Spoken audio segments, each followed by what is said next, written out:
Hi guys, welcome back. I am Vivek Singhal from tradingwithvivek.com।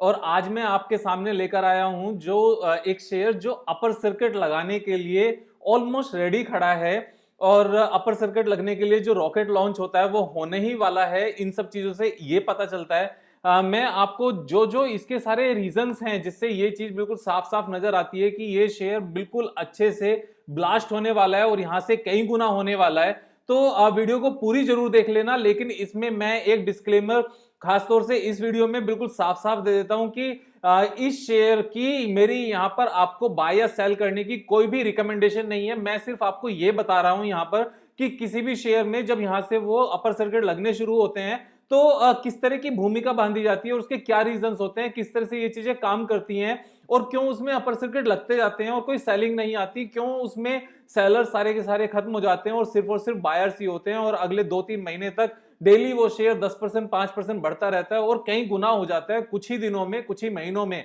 तो यहां पर इस कंपनी का नाम है KIOCL लिमिटेड। तो KIOCL लिमिटेड एक सरकारी कंपनी है और ये company A flagship company under the ministry of steel, government of India. ये इस कंपनी का पहले नाम था कुद्रमुख आयरन और कंपनी लिमिटेड। मुझे माफ करना अगर मैं कुद्रमुख को सही से अगर मैं इसको नहीं प्रोनाउंस कर पा रहा हूं तो और KIOCL लिमिटेड इसका नाम बाद में शॉर्ट करके रख दिया है। तो आज की डेट में ये KIOCL लिमिटेड है और ये बेसिकली जो अपनी मेटल इंडस्ट्री है, स्टील कंपनीज हैं, उनके लिए जो रॉ मटेरियल होता है आयरन और जो चीजें होती हैं उनको ही उनकी माइनिंग करती है। तो ये एक माइनिंग कंपनी है और ये इंडिया की एक फ्लैगशिप कंपनी है ऑफकोर्स सरकारी कंपनीज में। तो बिजनेस इनका बड़ा सिंपल सा है और ये इसके कुछ वीडियोस वगैरह इन्होंने अपनी वेबसाइट पर भी डाले हुए हैं जिससे हमें पता भी चल जाता है कि इनका क्या रॉ मटेरियल है।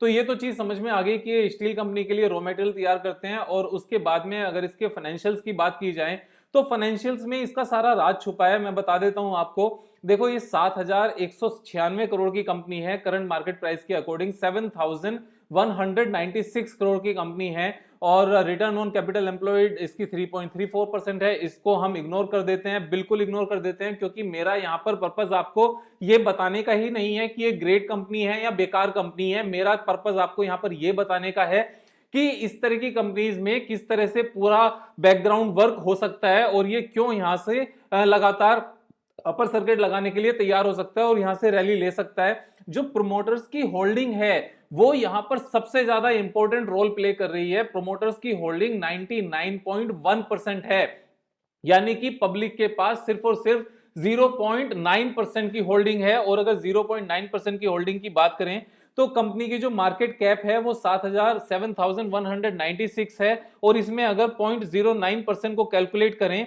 तो 0.9% को कैलकुलेट करें तो ये सिर्फ 65 करोड़ की कैपिटल आती है जो शेयर होल्डिंग है जो पब्लिक के पास है। सिर्फ 65 करोड़ किसी भी ऑपरेटर के लिए या ग्रुप ऑफ पीपल के लिए कोई भी बड़ी अमाउंट होती ही नहीं है।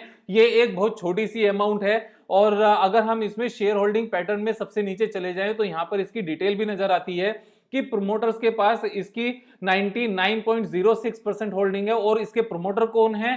प्रोमोटर्स हैं प्रेसिडेंट ऑफ इंडिया, यानी कि ये सरकारी कंपनी है।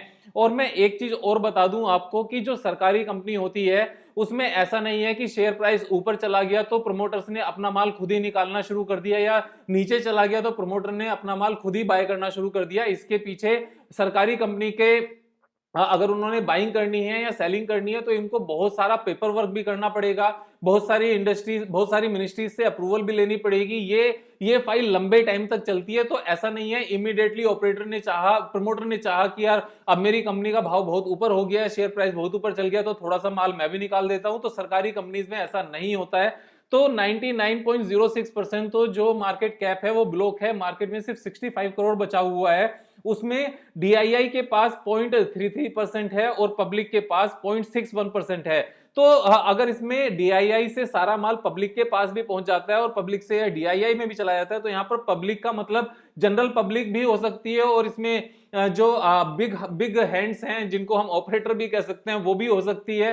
और इसमें कोई और भी हो सकता है। तो 65 करोड़ होते कितने हैं यार? मतलब किसी कंपनी को चलाने के लिए अगर मल्टीबैगर बनाना है और 65 करोड़ ही मार्केट में शेयर्स हैं तो उसको पिक करना उतना मुश्किल काम नहीं है, कोई भी ग्रुप ऑफ पीपल उसको कर सकता है। तो 65 करोड़ जब ऊपर से अगर मान लो सभी ने, मतलब एक ग्रुप ऑफ पीपल ने अगर ये 65 करोड़ अपने पास सारे शेयर्स मार्केट से इकट्ठे कर लिए और उसके बाद में जो उन्होंने शेयर प्राइस को बढ़ाना शुरू किया, तो उसको बेचने वाला, उसको गिराने वाला होगा कौन? क्योंकि सारे शेयर्स तो इन्हीं के पास हैं। अब जब सारे शेयर्स इन्हीं के पास हैं तो उसको गिराने वाला कोई नहीं है, मार्केट में बिकवाली करने वाला कोई नहीं है, क्योंकि जो प्रमोटर है सिर्फ प्रमोटर ही इस तरह की मूवमेंट को एक तरह से रोक सकता है। और प्रमोटर यहां पर इसलिए नहीं रोक सकता क्योंकि वो गवर्नमेंट के पास है और गवर्नमेंट इमीडिएटली अपने शेयर्स को ऐसे सेल नहीं कर सकती। वो जनरली बहुत सारे लीगल ऑब्लिगेशंस हैं, बहुत सारी चीजें हैं, बहुत सारी अप्रूवल्स हैं, उसके थ्रू वो सारी चीजें होती हैं, एकदम से नहीं होता है। अब अगर इसके चार्ट पैटर्न की बात करें तो आप इसके चार्ट पैटर्न को देखेंगे तो सबसे पहले मैं यहां से बता देता हूं इसको। 2017 में जो इसका शेयर प्राइस था, 2017 नवंबर 16 में इसका जो प्राइस था वो 10 रुपए था और 10 रुपए से इसमें लगातार नॉन स्टॉप अपर सर्किट लगते गए। यहां से अपर सर्किट लगने शुरू हुए और अपर सर्किट लगते हुए ये 10 रुपीज से 104 रुपीज पहुंचा, यानी कि 10 टाइम्स हुआ। ऐसा क्यों हुआ? ऐसा करना बड़ा सिंपल है यार। मैंने बताया आपको कि इस तरह की कंपनीज में जब मार्केट में शेयर्स ही नहीं है, जो फ्री फ्लोट होता है वो फ्री फ्लोट है ही नहीं, तो एक ग्रुप ऑफ पीपल इसको परचेज करेगा, रेट बढ़ाते जाएंगे, बढ़ते जाएंगे, बढ़ते जाएंगे, जब मर्जी ऊपर जाके निकाल दो। तो यहाँ पे थोड़ा सा माल निकाला गया, जिस ग्रुप ऑफ पीपल ने निकलना था निकल गए। उसके बाद में फिर दूसरे ग्रुप ने इकट्ठा करना शुरू किया और यहां से 78 से इंक्रीज करते हुए 232 हो गए। फिर सेम काम हुआ, फिर चलना शुरू हुआ 440, ये हमारा पहुंचा 499 तक, यानी कि 500 तक। और उसके बाद जब इसमें नीचे, यानी कि 10 रुपीज का शेयर 500 तक पहुंचा, 50 टाइम्स हो गया। कितने टाइम में? ये नवंबर 17 है 500 का रेट और ये नवंबर 16 है। एक साल में ये शेयर 50 टाइम्स हुआ था। और ऐसा क्यों हुआ? क्योंकि सेलिंग करने वाला कोई है ही नहीं, काउंटर करने वाला कोई है ही नहीं। उसके बाद में फिर इसने एक ये राउंडिंग बनाना शुरू किया और राउंडिंग को लेकर मैं हमेशा से एक चीज कहता हूं कि जब इस तरह की कोई भी राउंडिंग बन रही हो तो वो राउंडिंग बेसिकली एक्यूमुलेशन होता है, वो आपका डिस्ट्रीब्यूशन नहीं होता है। एक्यूमुलेशन का मेरा मतलब ये है कि एवरी गिरावट पर कोई ना कोई बड़ा हाथ उसको खरीद रहा होता है, बड़ी पार्टी उस शेयर को परचेज कर रही होती है। और ये इस तरह की जब राउंडिंग बनती है तो ये पूरा का पूरा हमारी एक्यूमुलेशन ही है। तो जब ये एक्यूमुलेट इस तरह से लगातार हो रहा था तो ये एक्यूमुलेशन थोड़ी लंबी भी चली। और इस एक्यूमुलेशन को अगर हम पूरी को यहाँ पर चेक करें, पूरी एक्यूमुलेशन को अगर हम यहाँ पर राउंडिंग बनाकर देखें तो ये इस तरह की राउंडिंग हमारी बन जाती है। और ये इस तरीके हमारी पूरी राउंडिंग है, तो ये बड़ी राउंडिंग ऐसे बन जाती है, पूरा एक्यूमुलेशन है। अब जब यहां से चलना शुरू होता तो उसके बाद में ये पैंडेमिक का टाइम आया, वो नीचे गिर गया और उसके बाद में फिर से सारा का सारा परचेज हो रहा है यहाँ पर। अब आप एक चीज यहाँ पर और समझ लो इस चीज को कि ये जो यहाँ पर बड़ी वॉल्यूम है, या तो इस तरह की वॉल्यूम यहां पर आई थी, ये थी, और उसके बाद जो यहां पर ये ह्यूज वॉल्यूम है ना, यहां पर ये झटका देना, इसको क्या कहते हैं? इसको ये कहते हैं कि किसी भी तरीके से पब्लिक से सारा माल निकलवा लेना। पब्लिक के पास वैसे तो है ही कितना, ये आपस में ही एक तरह की फाइट आप कह सकते हो कि एक ग्रुप के पास जब सारा ये पहुंच जाएगा ना, ये वॉल्यूम, ये वॉल्यूम और ये वॉल्यूम, ये कोई भी रॉकेट छूटने से पहले की पहचान होती है, इस तरह की पहचान। अब अगर ये यहां से चलना शुरू होगा ना तो आप समझ लो, जब ये यहां से चलना शुरू हुआ था 10 रुपए से, तो नॉन स्टॉप ये 98 गया था, फिर ये एक्यूमुलेट करके इस तरीके से जब चलना शुरू हुआ 72 से, तो ये नॉन स्टॉप अपना 476 गया था। तो ये 4-5-6 गुने होने वाले शेयर्स हैं।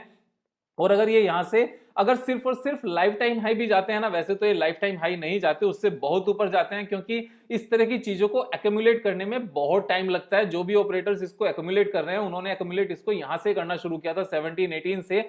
उन्होंने सारा माल यहां पर एक्यूमुलेट किया है, जितना ज्यादा वो मैक्सिमम कर सकते थे। अब वो यहां से लेकर चलना शुरू करेंगे तो हो सकता है ये 5 गुना हो सकता है ये 10 गुना हो सकता है यहां से 20 गुना हो, ये कुछ भी कहना बड़ा मुश्किल है। लेकिन मैं फिर से बता दूं, मैं यहां पर आपको ना तो बाय करने की सलाह दे रहा हूं ना सेल करने की सलाह दे रहा हूं। मैं आपको सिर्फ ये बता रहा हूं कि अगर मार्केट में फ्री फ्लोट इतना कम होता है और उसकी मार्केट कैपिटलाइजेशन इतनी कम होती है, यानी कि जो मार्केट में फ्री फ्लोट है वो सिर्फ 65 करोड़ है, और इस तरह का अगर चार्ट पैटर्न बनता है जो एक्यूमुलेशन होता है, तो उस तरह के शेयर्स के ऊपर जाने की कोई लिमिटेशंस नहीं होती। और एक जो चीज यहां पर साथ दे रही है ना इस चीज का, वो है इस कंपनी के जो रिजल्ट्स हैं। देखो, दो तरह की कंपनीज होती हैं जो अपर सर्किट लोअर सर्किट में काम करती हैं। एक वो जो ऑनगोइंग कंसर्न होती है, ऑनगोइंग कंसर्न मीन जिनके बिजनेस अच्छे चल रहे होते हैं, सही चल रहे होते हैं और जिसको उस पर्टिकुलर टाइम पर मार्केट भी सपोर्ट कर रही होती है। दूसरी उस तरह की कंपनीज होती हैं जो फालतू की कंपनीज होती हैं और उनमें जिनका कोई ऐसा बिजनेस नहीं होता, जो बेकार बिना किसी वजह के भगाई जाती हैं। तो यहां पर अगर इस कंपनी के बिजनेस की बात करें